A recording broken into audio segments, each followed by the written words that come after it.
Yes, baby. It is Power 105.1. One of my favorites is here today. Straight out of the borough of Brooklyn. Yes. Absolutely, probably one of your favorite rappers. Don't they call you that? You are definitely one of my favorite people in this business. Shut up. Absolutely. Really? Yeah, from day one. Thank you, man. Absolutely. I was just telling Kay that. I was like, you were definitely one of my like from day one, have been one of my biggest supporters and, have been very gracious to me, but not in a like we owe each other favors, just from a genuineness, you know what I'm saying? Because I really like you. Yeah, That's why. It's mutual. That's why. And I've always felt like that from you too. And I'm a fan. I don't have to tell you that. Anyway, I'm happy you're here, and I'm happy tomorrow we're doing this We Day event, and I'm hosting it, and you're performing. Yes. And there's gonna be mad kids in the audience who are doing great things in their community. Mad kids. Which is something you have always supported. I'm glad. Hey, I'm glad that the kids still could come out and be down with me. You know what I'm saying? It's pretty cool, right? Yeah. I mean, you're a voice out here, kid. You getting banned from Twitter and all of that. For a little bit, I did. Yo, I got what suspended happened? from Twitter. Yeah. What happened? What happened is that just me being an unapologetic black man that I am, sometimes my mere existence triggers people. What triggered? This guy, I get white supremacist trolls often. A lot of them are rappers, which is very strange. Like white supremacist rappers? Yeah, like they're white rappers who don't like me. And they get on, they don't like what I say. I never at these people. I don't know who these people are. They come on Twitter, they say things to me. It escalates because, I respond.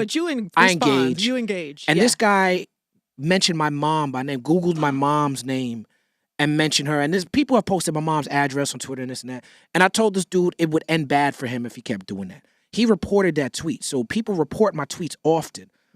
There was somebody Twitter messed up and they suspended me. But I got a lot of friends out there. Shout out to Angela Rye. I saw that. You know what I'm saying? She's the one who brought it to my attention. Yeah, Angela. Angela. I'm not always on Twitter. I mean, I try to at least daily, but like I had missed it. I didn't even realize. And then she brought it to my attention. I went to your page. I was like, what? Yeah, Angela really amplified it. And it speaks to the fact that me being a celebrity type or me being someone who's friends with someone who has a friend at Twitter, stuff like that, I get special privileges. The average regular person would just be suspended. And that would be it. Right. You know what I'm saying? But they brought it back. They gave me my followers back. And then they suspended the dude who reported me. You know what I'm saying? So good. It was complete. Because my question when I saw that, well, what is the rules? Are there clear outlines? Like, what can you say, not say? Because I get foul, offensive shit all the time on my Twitter, and I don't feel like anything happens to those terrible people. You got to report it, but it's billions of people using Twitter, so they just can't get to everything. I think with me, I get reported quicker because of the platform. Yeah. So if you have like, you know what I'm saying, like over 1 million followers, they're gonna suspend you more quick. Right. And you told them, what did you say? Is this going to end badly? I've said way worse shit. I know. I follow you. Yeah, I've said way worse. And all the time you are rightfully so, by the way. Yeah, and that's the thing that a lot of those white supremacist trolls don't understand is that the reason why I don't get kicked off is because whether it's foul language or not, I'm usually in the right. I'm trying to think of somebody that you have, because you get into it even with celebrities. I'm trying to think, and I wasn't prepared to have this conversation, but I'm trying to remember now. There was a rapper or somebody that you had a little back and forth with. Not no famous rapper. No? Nah, but there was a white supremacist rapper. There was more than one. More than one it was somebody we know. It wasn't nasty. It was just like a debate, a disagreement. Me and Lupe have gone back and forth, but not no disrespectful thing. There's a couple of no-name rappers. I'm gonna be pissed. You know who it is, Kay? One of them was Iggy. Iggy Azalea? Iggy Azalea. Oh, yeah. Poor Iggy Azalea. You can't be out here. I gotta stop picking on Iggy Azalea. You know what it was, though? Iggy's, you know what I'm saying? Like, I mean, look, I come from the Q-Tip family tree of hip-hop. You know what I'm saying? And, like, she was really disrespectful to Q-Tip, in my opinion. She was disrespectful to Kendrick Lamar by stealing his lyrics. She was disrespectful to Macklemore. He made the song, Macklemore was very courageous to make the song, White Privilege Part 2. Mm-hmm. And he mentioned what white artists deal with, from Iggy to Elvis. And Iggy, who clearly appropriates black culture, clearly benefits from her participation in hip-hop culture and black culture, but doesn't speak on any issues in our community. Right. And matter of fact, goes out her way. That's the thing people miss sometimes. Yeah. It's not like you saying she white, she can't rap. Oh, but if you are going to be part of our culture, then be really part of the culture. No doubt. Don't be just No doubt. You know what I mean? And then not, yeah. Absolutely. But I think people miss that sometimes. Trolls especially. Yeah, I've done more songs with white rappers than any rapper. And I'll take the Pepsi challenge. Well, Pepsi challenge is kind of not the right thing to say right now. But I'll take the challenge. We're going to get to that in a moment. Thank you I'll take the challenge with anybody. Look, Talib Kweli, myself, I've done more songs with white rappers than anybody. But you know what? It don't matter how many songs I did with white rappers. Right. Me doing a song with a white rapper don't prove I'm not racist. My word and my deed prove I'm not racist. I could do a million songs with white rappers and still be racist. I think sometimes when people don't fully understand the problems, that's why they get confused about intention, right? Because because they don't see it. They don't even realize it. So they think, why can't we just all be equal? Fam, because we're not. That's right. Because we're not yet. And they place too much on intention.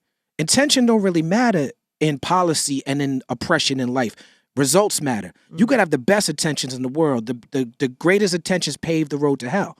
You can't say, oh, I wasn't my intention, and then the problem goes away. If you did something wrong because you have bad intentions, that wrongness still stays. So you have to take responsibility for the result. And too many people, especially people who don't want to deal with racism, they were like, it's not my intention to be racist, therefore I'm not. Now you still are, whether you intended to be or not. Right.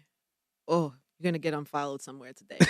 Something's going to happen. Oh, yeah, that's what I do out here. So how did you end that? How did that end with you and Iggy? What was the final thought? I'm just more prolific at Twitter. She just tapped out. You know what I'm saying? Like, that was it? Yeah, she just tapped out. Like, I tweet way too much. I feel bad for her because I don't like to see anybody witch hunted. I feel like there's certain people in our culture that, yes, I might not agree or like everything they do or whatever, but I hate to see a witch hunt no matter who you are. Whether you're Kendall Jenner, whether you're Iggy, like I feel like witch hunts are like, for me personally, it's a thing that bothers me. And for her, I feel like she's Well, I feel like anything Iggy Azalea has come into her, she earned, me personally. I don't feel like she's being witch hunted. I mean, I'm saying that as somebody who, I DJ at clubs sometimes. When Fancy first came out, I'm somebody who supported her records. I'm somebody who's like, people was like, Iggy Azalea's whack. I was like, I didn't think she was whack. Especially, I believe in Tip. You know what I'm saying? Like, Tip was behind us. So I'm like, he sees something. I like the record Fancy. What would you have done if you were her? What would you like to, what would she have done that would have made you Iggy Azalea, in her argument with me, said something about her black children that she was going to have in the future with her basketball player at the time boyfriend. So I'm like, you know what I'm saying? Like, if you're going to speak on your black children, you know what I'm saying? Like that your potential future black children. If I was in the room, I'd have been, just chill. Well, yeah, you probably shouldn't have said that. You know what I'm saying? But her thing is that she participates in the culture by having sex with a black guy and potentially having black children. Right. I don't think that proves you're not racist. I think that if you're Iggy Azalea or if you're Macklemore, I think Macklemore is a great example. A lot of people don't like his music. A lot of people think Macklemore and Ryan Lewis music is pop or whatever. No matter what, Macklemore went above and beyond. He didn't make white privilege once. He made it twice. He addressed Black Lives Matter. He got in the streets in March. Mac Miller, same thing. I just think he's informed. He's just a little more informed than she is. Absolutely. You know what I'm saying? But this rap, then don't say nothing. Here's the thing with Iggy. Iggy jumped out the window anytime someone said anything about her. Anytime she was on TMZ. Anytime she had something to say, and anytime she felt personally attacked, she could speak up. You could speak up about Macklemore naming your name in white privilege too, but you can't say Black Lives Matter. But you want to tout your future potential black kids to me. She never said Black Lives Matter? She never did. She never said nothing to benefit our culture ever. All she did was capitalize off our culture. And that's what she's still doing. I don't really respect her. But there's a lot of white rappers. People would say to me, well, what about somebody like there's white rappers out there. Bubba Sparks. Yeah. Bubba Sparks may not have ever said anything for the culture. But he's also not out there on Twitter or Instagram commenting on everything. It's like, if you're going to speak up, let's get it right. Yeah, you can't just speak up when you feel personally offended, especially when it wasn't even an attack. Yeah. You know what I'm saying? Like, I just, I felt close to Macklemore. Macklemore brought me on the road with Big Crit. You know what I'm saying? Do you still play Fancy at the party? Nah. That part of the program is done. But it's not because of any of her comments. Can I get a Talib Kweli water, please? I like this water. Yeah. Shit, I got it. I like this water. But shout out to Iggy Azalea. She's out there working hard. She got a new record out. You can't say that now. It's too late. You can't clean your shit up now. You sound like Pepsi. Pepsi already. So Pepsi released. I did respect. I did appreciate an apology, but I really, I'm dying to hear your thoughts on this. Oh, the Pepsi. Pepsi didn't give an apology. You didn't think so? No, that was the type of apology when you say, "I'm sorry that you was offended." If you sorry I was offended, that's not a real apology. Be sorry for what you did. Well, as a matter of fact, I posted on Instagram. Hold on, I'm pull it up because I posted. They did say clearly we missed the mark. I didn't see that one. Okay, so let me read it to you. Okay, please. Tell me what you think. Let me be accurate. And this was a pretty quick turnaround. Okay. Because I think waiting any longer would have been terrible for them. I think I might have gotten more mad by the second. And I think this calmed me down for a second, as I think it was the right thing to do. Pepsi was trying to protect the global message of unity, peace, and understanding. Clearly, we missed the mark, and we apologize. We did not intend to make light of any serious issue. We are removing the content and halting any further rollout. We also apologize for putting Kendall Jenner in this position. That is an absolutely acceptable apology from a corporation. Really? That's not what That's how I felt. That they raised an initial statement that I posted on my Instagram because I was so mad at it, I couldn't believe it. This is a global ad that reflects people from different walks of life coming together in a spirit of harmony. That's wrong. That's wrong. Incorrect. That's not what that was. That would have made me more mad. Right. I didn't even see that. I woke up to this, and so I was like, all right, they got to it. Yeah, and that's wrong. That's like selling sugar. Isn't that amazing that nobody stopped that? That's what's really amazing. Nobody? It's not even. You don't have a single person who was in touch enough to tell you this shit is terrible? That was a bad look all around. The editor, the shooter, the producer. How many millions of dollars? The extras, like nobody was like, yo, fam, this is not okay. How much did they, how many millions of dollars that they could have just gave to social justice organizations? Amazing. You know what I'm saying? I agree. I totally agree. But I did appreciate the quick, and I did appreciate the apology. It just is a reflection. It's not even so more so about the company or anything. It's a reflection of the disconnect. Yeah. You know what I'm saying? That this could even happen. This mistake from such a big company could even happen. And especially just on the corporate advertising level. Yeah. I mean, did they not watch Mad Men? Did they not see the Coke ad with Donald Draper and the "I like to buy a world of Coke"? Did they not see how disingenuous that was? I mean, they were really trying to redo that Coke ad from the 60s or the 70s rather. You know what I'm saying? Like, and it was just. They completely tone deaf. Yeah, so I mean, they missed the mark by very far. Yeah. Not even close to the mark. Apologies don't solve problems, but they are important. Apologies are important for civilization. I totally agree. What else is happening in the world today? So this just came out. I'm sure you had opinions about this. So Trump took Bannon off the security. I think I heard about that right before I came to see you. Oh, you did? We don't have to talk about it. No, I would love to talk about Steve Bannon. Absolutely. But isn't that like a telling of what's going on internally? What do you think that is? Is that pressure that he's under to do that? Is he scared? Yeah, I think that. So maybe you could help me out. Who is the one that made the decision? That would have to come from Trump. Well, according to the press, saying Trump. It would have to come from Trump, right? Somebody made a decision. I am of the impression that Trump is not a very smart man. He's just a very incredibly privileged man and incredibly entitled man. He surrounded himself with people who he felt like would protect him. And Steve Bannon, in case people who are listening do not know, is absolutely a white supremacist. He's editor-in-chief of a white supremacist. He was, before he was Trump's campaign manager, editor-in-chief of a white supremacist site called Breitbart.com. Look up Breitbart.com if you don't believe me. Some of their headlines include birth control make women crazy, gay people need to get back in the closet, the glorious heritage of the Confederate flag. I mean, this is straight white supremacy. Is the hoods is off. You know what I'm saying? Are you not every day just like this? I'm just like boggled that this is actually happening and so flagrantly in our country right now, 2017. I'm a little bit upset at myself that I was a little bit in a bubble, that I was naive enough to think that Trump couldn't win. And that's something I have to look at myself, because I do hip-hop music for a living. I travel the world. I see the best of society. People who come to my shows love social justice. They're optimistic about race relations. They want to see unity and they want to see all that. And so the average working class person has to go to their desk or cubicle and work next to someone who may not even like them. Take the train every day with people who want to see them thrown out the country. Stuff like, I don't have to do that. I'm a working class artist. I'm not a rich man, but I have a privilege that I've earned to not have to deal with certain things, and to custom make and tailor my life to not have to deal with things that I don't want to deal with. Yeah. So I didn't see, I had more faith in my countryman. I didn't think he could win. Up until election night, when it started going down, I was still like, I didn't think he could win. So I'm always known as a social justice person. I've been going harder because I feel like I missed the mark. Yeah. I feel like I wasn't paying enough attention because, you know, It's just amazing to me. Like the word used, amazing. I was amazed by what happened. I had a lot more faith in America. I still got a lot of faith in America.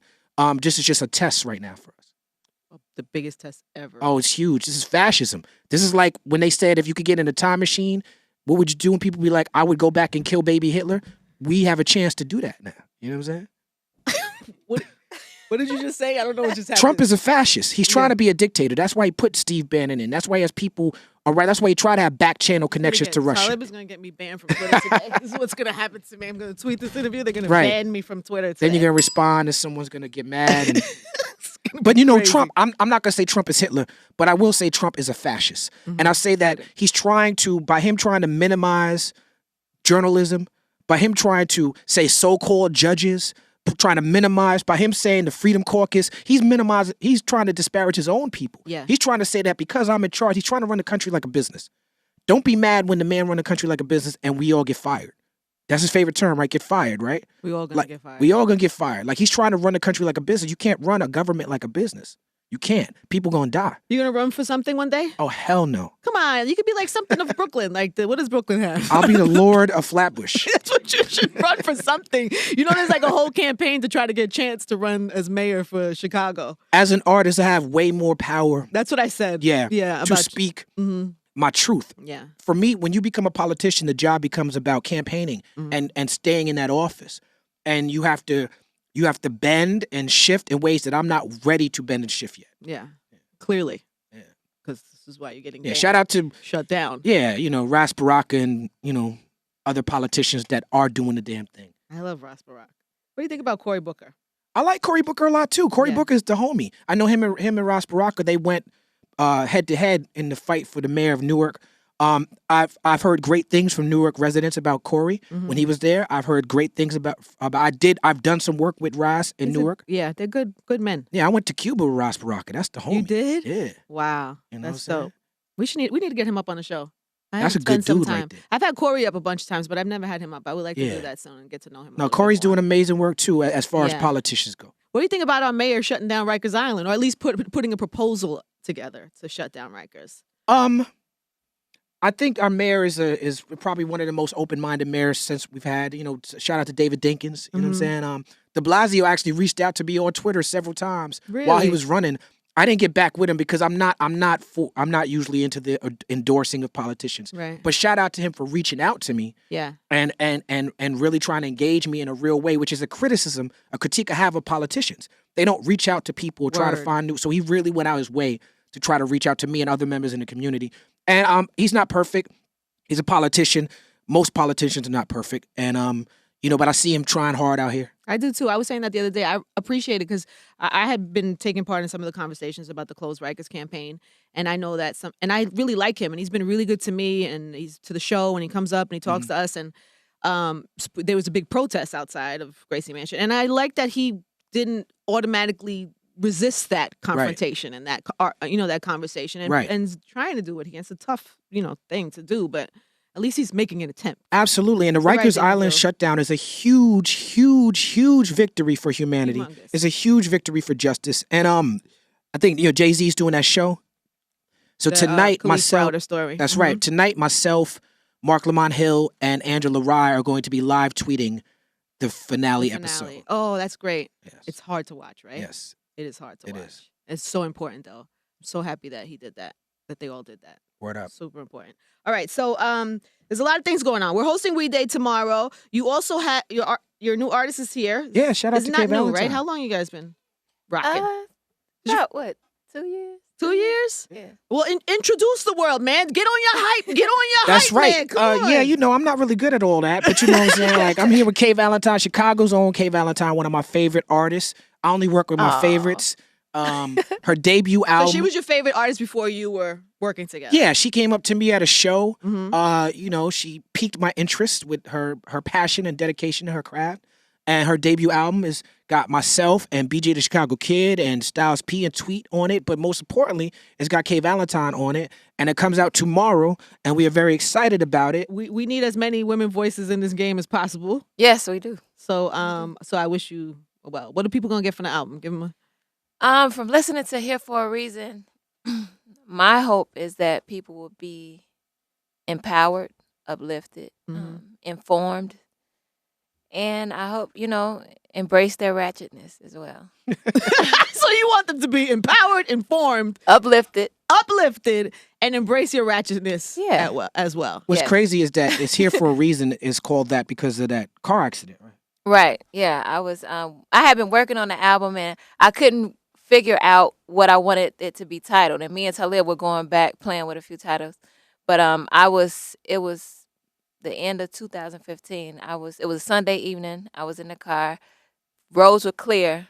And whenever I get into a car or anything, I always say a traveling mercy prayer. This particular evening, I said it, but I rushed it because I wanted to listen to some new music. And, it's kind of like when you hungry and you rush your grace, And so as I was getting on 94, I felt guilty. So I turned the radio down, said another prayer. And then as soon as I went to turn it up, I got hit from a man. He was going 100 miles per hour. He was drunk. So I was in the far left lane, express lane. I spun around twice, hit the concrete barrier, flipped over twice, and landed upside down in the exit ramp.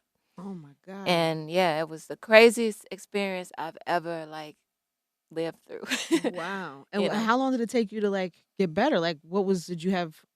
I had no permanent damage. When I landed, it is. Nice. I landed upside down. I didn't know at the time, but I kept, a lot of blood was coming out. And I didn't know that I had bit a hole in my mouth. One of my eyes was shut. I couldn't move my arms, but I could move my fingers and my legs. And so I somehow unbuckled myself from the seatbelt. Then I tried to use my legs to kick out the windows. But I was so exhausted, I wasn't strong enough to do it for some reason. And so I started talking to myself. I said, okay, Kay, you're about to die. And I was explaining to my mom how I experienced a calmness that I never experienced, not in church, not when I'm asleep, nothing. And, it was like I was coaching myself. And so I felt tired. I closed my eyes like I was going to sleep.